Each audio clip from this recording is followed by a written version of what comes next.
Assalamualaikum warahmatullahi wabarakatuh. Innal hamdalillah nahmaduhu wa nasta'inuhu wa nastaghfiruh wa na'udzu billahi min shururi anfusina wa min sayyiati a'malina. May yahdihillahu fala mudilla lahu wa may yudlilhu falan tajida lahu waliyyan mursyida. Ashhadu an la ilaha illallah wahdahu la syarika lah wa ashhadu anna Muhammadan abduhu wa rasuluhu la nabiyya ba'dah. Allahumma salli ala Muhammadin wa ala alihi wa ashabihi wa ansarihi wa junudihi wa man tabi'ahum bi ihsanin ila yaumiddin. Faya ibadallah, usikum wa iyaya bittaqwallah faqad fazal muttaqun.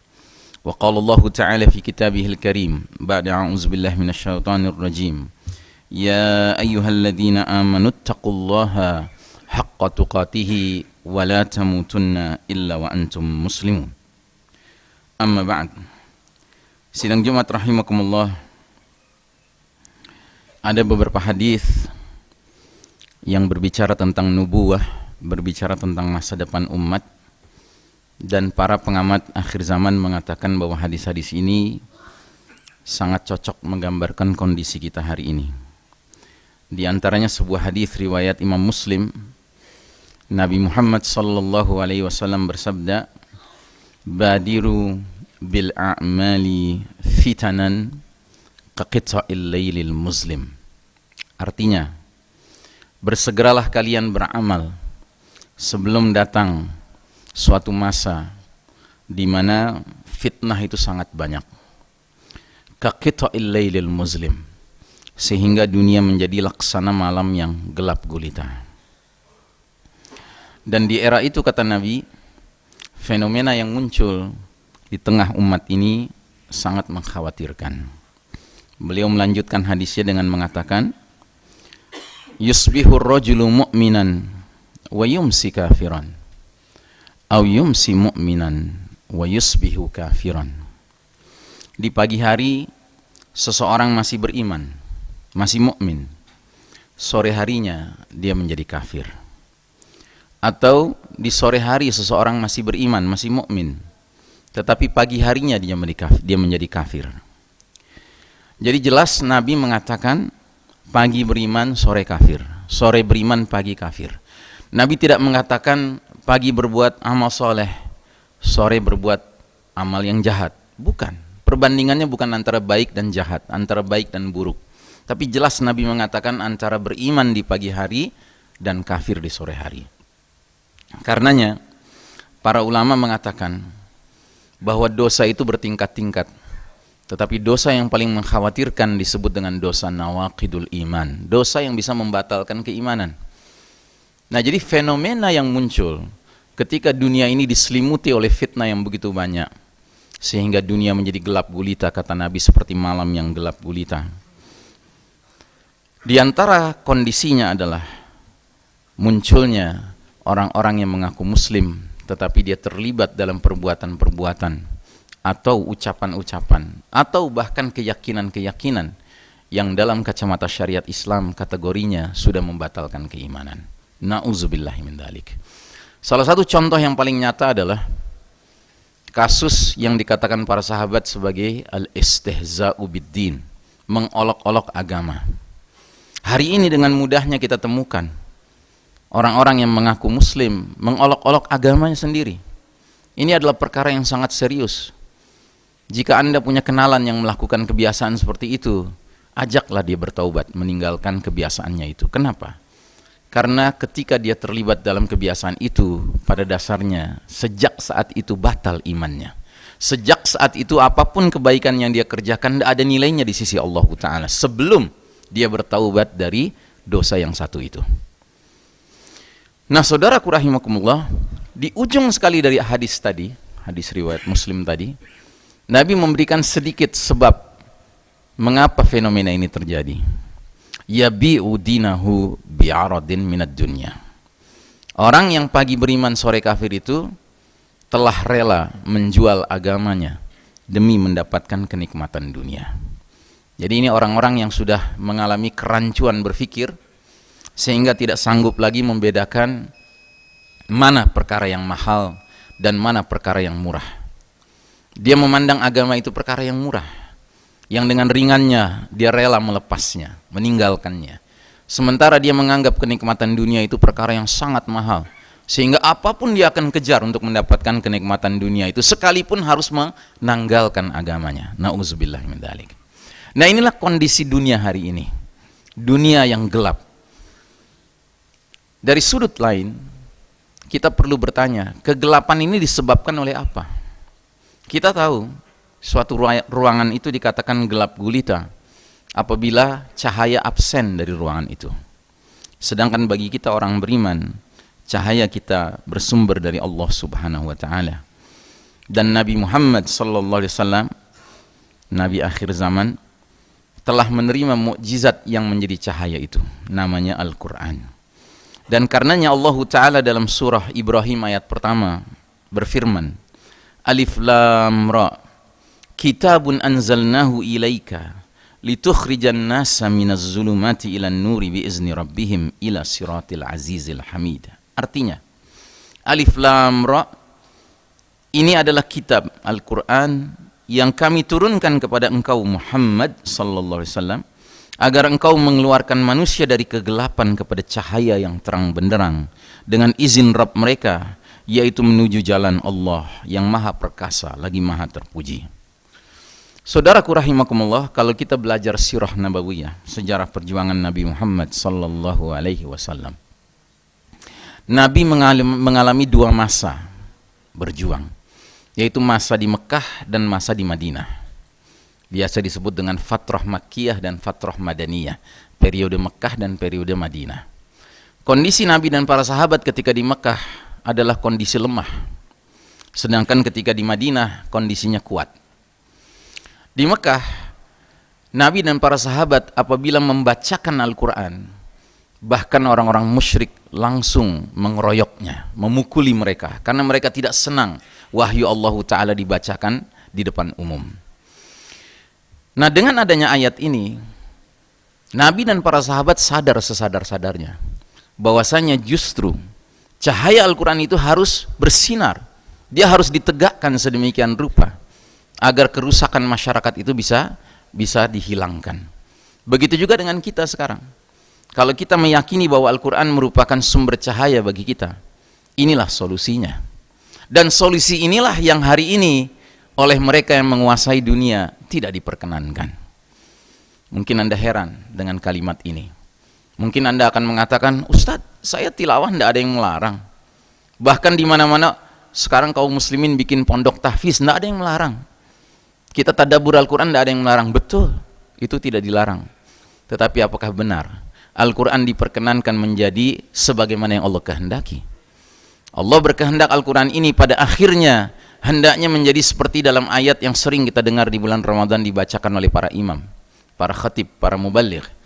Syahrul Ramadan alladzi unzila fihi al-Qur'an hudal linnas. Bulan Ramadan, bulan awal mula Al-Quran diturunkan. Hudal linnas, petunjuk bagi segenap manusia. Sadarkah kita? Allah Ta'ala menurunkan Al-Quran ini bukan semata-mata untuk menjadi hudal lil muttaqin, tidak, tetapi hudal linnas, petunjuk bagi segenap manusia, siapapun manusia itu, mau dia berimankah, mau dia munafikkah, mau dia kafirkah, musyrikkah, hendaknya menjadikan Al-Quran sebagai petunjuk.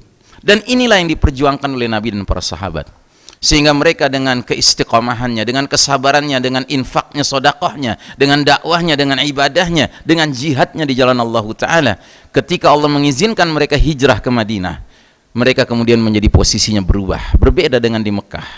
Di Mekah Nabi dan para sahabat itu minoritas, tetapi di Madinah orang-orang beriman menjadi mayoritas. Kenapa?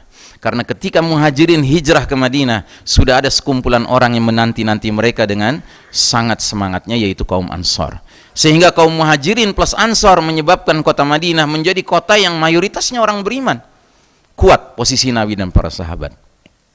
Tapi ingat, mayoritas, bukan 100%. Nah, dengan kondisi mayoritas itulah Nabi dan para sahabat, Masya Allah, menegakkan Al-Quranul Karim sedemikian rupa sampai pada akhirnya Al-Quran menjadi hudal linnas, petunjuk bagi segenap manusia, termasuk orang-orang non-muslim yang ada di Madinah, orang-orang kafir, Yahudi, Nasrani, musyrikin yang ada di Madinah. Mereka tunduk kepada Islam dan umat Islam, sekalipun mereka tidak dipaksa mengucapkan 2 kalimat syahadat. Mereka dibiarkan dalam agama mereka, silahkan. Tetapi yang jelas Al-Quran dan Sunnah telah menjadi sumber nilai, sumber norma dan sumber hukum ketika itu. Dan kita harus sadar pula bahwa inilah diantara tujuan Allah Ta'ala menurunkan Al-Quran yang hari ini sebagian besar kita tidak faham. Allah berfirman dalam suratul Baqarah ayat 213, Kanan nasu ummatan wahidah. Umat manusia ini asal-muasalnya adalah umat yang satu. Faba'athallahu an-nabiyyina. Kemudian Allah Ta'ala mengutus para nabi. Jadi dari zaman ke zaman, dari negeri ke negeri, dari kaum ke kaum, Allah Ta'ala mengutus nabi-nabi Allah yang jumlahnya sangat banyak sekali. Para ulama mengatakan nabi-nabi Allah itu yang dikirim itu sampai total 124.000. Masya Allah. Dan kita hanya diberitahu 25 nama-nama mereka di dalam Al-Quranul Karim. Masih banyak sekali nabi-nabi yang lain kita tidak kenal siapa mereka. Tapi yang jelas begitulah Allah Ta'ala dari waktu ke waktu mengirim para nabi. Dan kita perhatikan di dalam ayat ini, ternyata para nabi ini punya 3 tugas. Sebagian besar kita tahunya hanya 2 tugas para nabi. Mubashirina wa munzirin. Para nabi ini diutus Allah untuk memainkan peranan sebagai pemberi kabar gembira dan pemberi peringatan. Kabar gembira apa? Kabar gembira akan adanya sebuah tempat di akhirat nanti sesudah dunia yang fana ini, yang di tempat itulah mala ainun ra'at wala udhunun sami'at wala khatar ala qalbi bashar. Tempat di mana mata tidak pernah melihat keindahan pandangannya, telinga tidak pernah mendengar keindahan suaranya, dan hati tidak pernah terbersit fantasi kenikmatannya. Itulah jannah. Bagi siapa? Bagi mereka-mereka yang mau taat kepada nabi tersebut, yang berarti taat kepada Allah Ta'ala yang mengutus nabi itu. Dan juga tugas para nabi adalah memberi peringatan. Peringatan apa?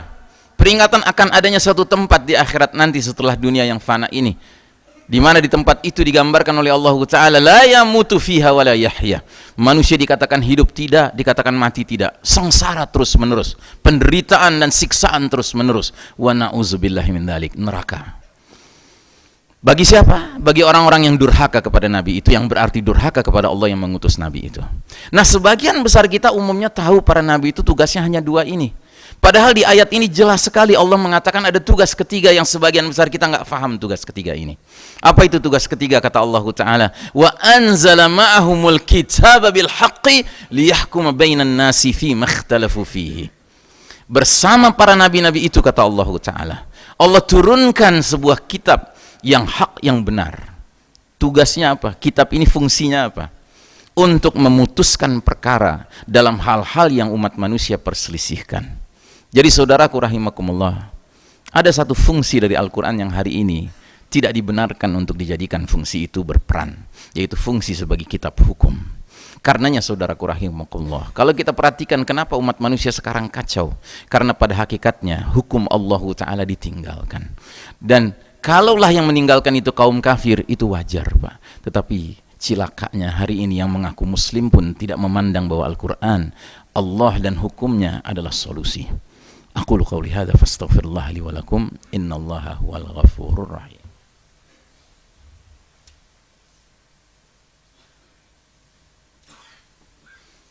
Alhamdulillah wassalatu wassalamu ala rasulillah wa ala alihi wa sahbihi wa mawalah.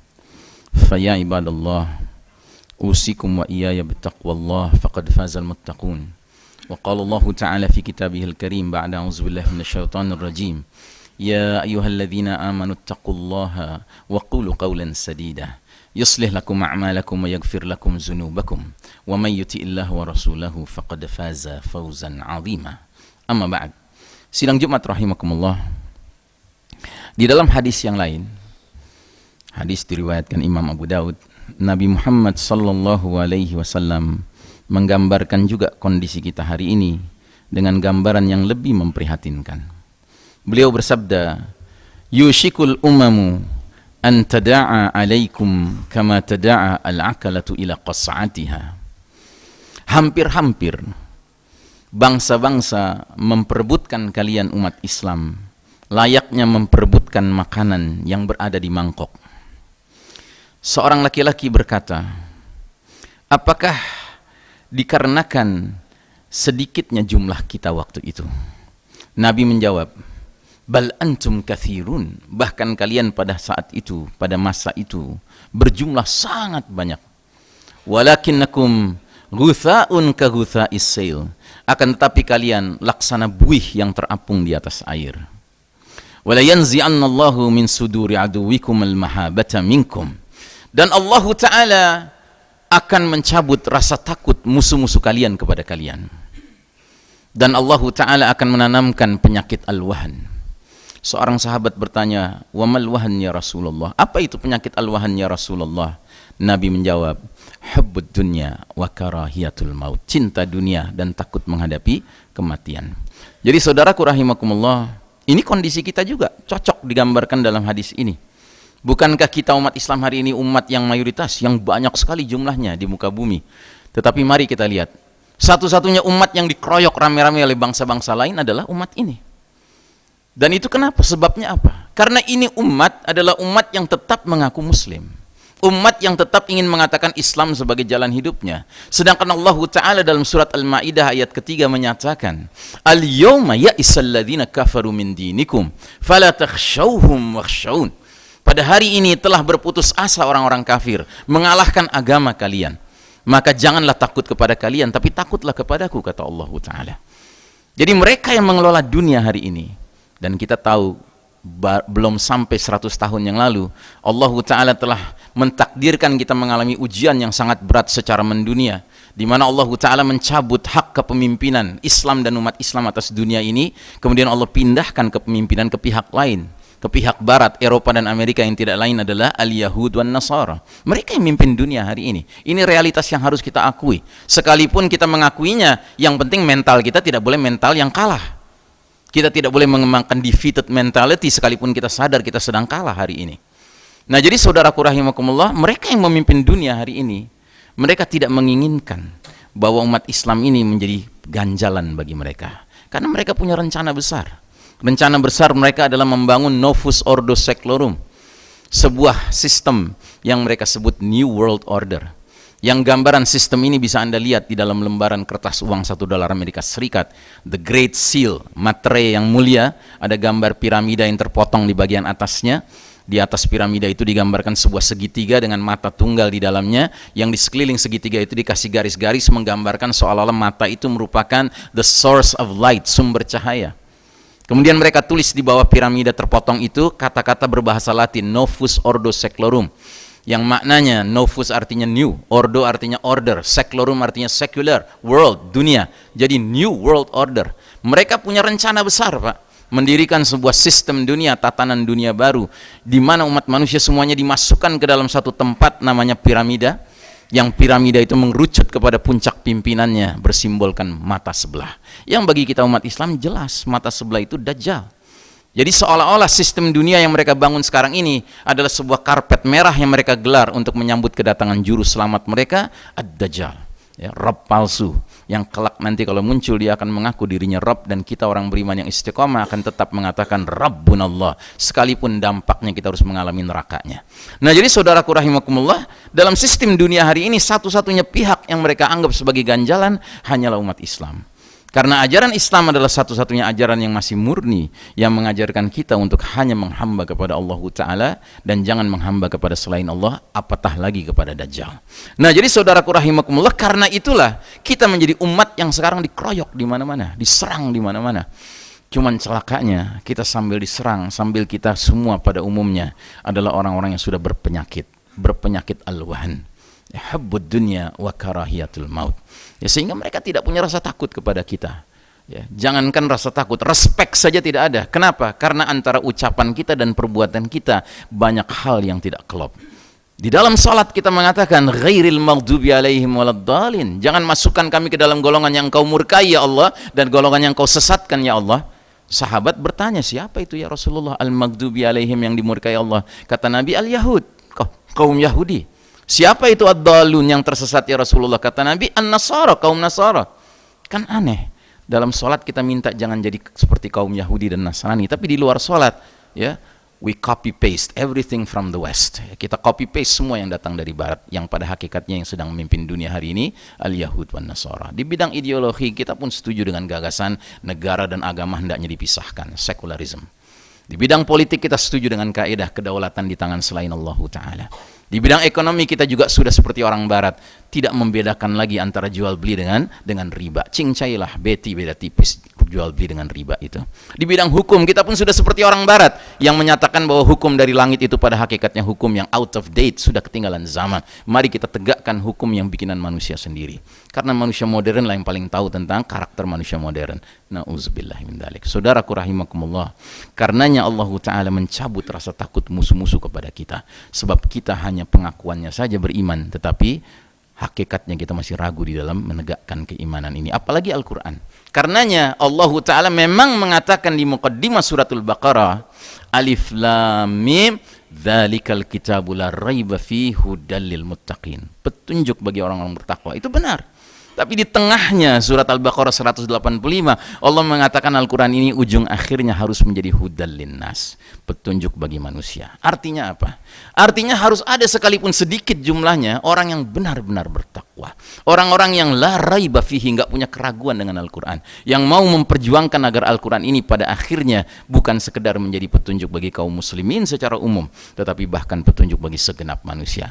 Mudah-mudahan kita yang hadir di tempat ini, karena setiap Jumat kita diingatkan oleh khatib Jumat untuk bertakwa dengan sebenar-benarnya takwa. Mudah-mudahan kita benar-benar mencapai ketakwaan yang sebenar-benarnya, sehingga keraguan kita menjadi keraguan yang sebenar, yang ketidakraguan kita menjadi ketidakraguan yang 100% terhadap Al-Quranul Karim, sehingga kita bisa menegakkan Al-Quran pada akhirnya menjadi hudal linnas. Innallaha wa malaikatahu yusalluna 'alan nabi ya ayyuhalladzina amanu sallu 'alaihi wa sallimu tasliman. Allahumma salli ala Muhammad wa ala ali Muhammad kama sallaita ala Ibrahim wa ala ali Ibrahim fil alamin innaka Hamidum Majid. Allahumma barik ala Muhammad wa ala ali Muhammad kama barakta ala Ibrahim wa ala ali Ibrahim fil alamin innaka Hamidum Majid. Allahumma ighfir lil muslimin wal muslimat wal mu'minina wal mu'minat al ahya'i minhum wal amwat ya sami'un qaribun mujibud da'wati ya qadiyal hajat. Rabbana ighfir lana wa li ikhwanina alladhina sabaquna bil iman wa la taj'al fi qulubina ghillan lil ladzina amanu rabbana innaka ra'ufur rahim. اللهم اغفر لنا ولوالدينا وارحمهم كما ربونا صغارا ربنا هب لنا من أزواجنا وذرياتنا قرة أعين واجعلنا للمتقين إماما اللهم أعز الإسلام والمسلمين اللهم أذل الشرك والمشركين اللهم انصر المسلمين المظلومين المستضعفين في كل مكان وفي كل زمان خاصة في فلسطين في الشام في سوريا في غزة في ميانمار في زنجيان في إندونيسيا في وامينا في بابوا وفي كل مكان وفي كل زمان برحمتك يا أرحم الراحمين اللهم انصر المسلمين المخلصين الموحدين المجاهدين في سبيل الله في كل مكان وفي كل زمان برحمتك يا أرحم الراحمين اللهم إنا نعوذ بك من عذاب جهنم ومن عذاب القبر ومن فتنة المحيا والممات ومن شر فتنة المسيح الدجال ربنا آتنا في الدنيا حسنة وفي الآخرة حسنة وقنا عذاب النار والحمد لله رب العالمين. إن الله يأمر بالعدل والإحسان وإيتاء ذي القربى وينهى عن الفحشاء والمنكر والبغي يعظكم لعلكم تذكرون ولذكر الله أكبر وأقم الصلاة.